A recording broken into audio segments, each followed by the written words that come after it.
Welcome friends, آج کی special video میں ہم آپ کو دنیا کے دوسرے بڑے مذہب اسلام مذہب کے بارے میں معلومات فراہم کرنا چاہیں گے۔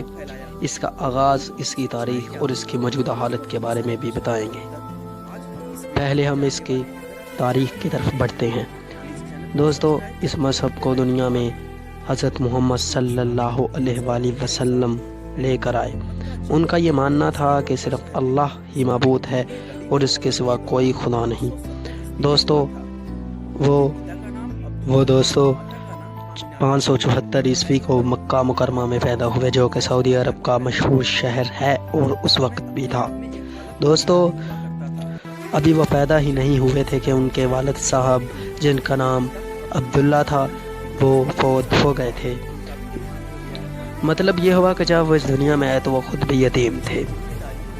جب ان کی عمر 6 سال ہوئی تو ان کی والد محترمہ وفات پا گئی، جن کا نام آمنہ تھا۔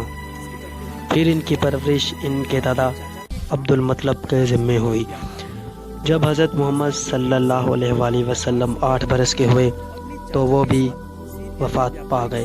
پھر اس کے بعد حضرت محمد صلی اللہ علیہ وآلہ وسلم کی پرورش ان کے چچا ابو طالب کے سپرد ہوئی۔ اس طرح محمد کی پرورش ان کے کئی رشتہ داروں نے کی۔ جب حضرت محمد 25 برس کے ہوئے تب وہ جب کام کیا کرتے تھے تو ایک عرب کی خاتون تھی جن کا نام تھا ختیجہ۔ ان کو وہ حضرت محمد کی ایمانداری بڑی پسند آئی اور انہوں نے ان کو شادی کا پیغام بھیجا، جن کو حضرت محمد نے اپنے چچا کے مشورے سے قبول کر لیا۔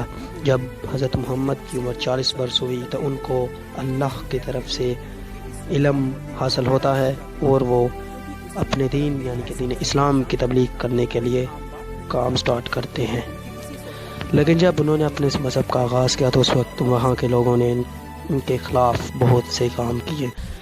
مطلب کہ دوستوں، ان کے پیچھے وہ لوگ آوارہ لڑکوں کو لگا دیا کرتے تھے جو کہ حضرت محمد کو بہت ذلیل کیا کرتے تھے۔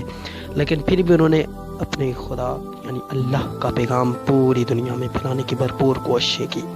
جب ان کی عمر 63 برس کی ہوئی تب وہ خدا کے حکم سے خدا کے پاس واپس چلے گئے، یعنی کہ وفات پا گئے۔ عیسوی سال کے مطابق وہ تاریخ 624 عیسوی تھی۔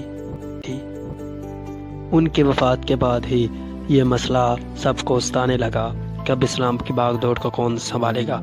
کچھ لوگوں یعنی کہ بہت سے لوگوں کا یہ خیال تھا کہ حضرت ابوبکر نے اسلام کو پھیلانے میں بہت مدد کی ہے۔ غزوہ تبوک کے موقع پر انہوں نے اپنے گھر کا سارا سامان حضرت محمد کی خدمت میں پیش کیا ہے، اس لیے ہمیں چاہیے کہ ہم حضرت ابوبکر کو اسلام کا اگلا خلیفہ مقرر کریں۔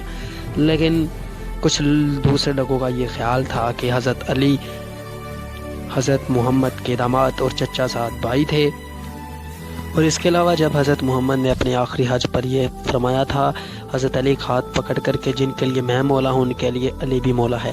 اس لیے بہت سے لوگوں کا خیال تھا کہ حضرت ابوبکر کو اگلا خلیفہ بنایا جائے یا پھر حضرت علی کو، لیکن پھر حضرت ابوبکر کو خلیفہ بنایا گیا۔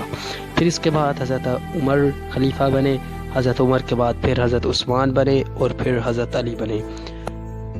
پھر اس کے بعد اسلام کی بھاگ دوڑ حضرت معاویہ کے ہاتھ میں آئی اور ان کے بعد حضرت جعفر الصادق کے ہاتھ میں چلی گئی۔ پھر اس کے بعد وقت آیا 712 عیسوی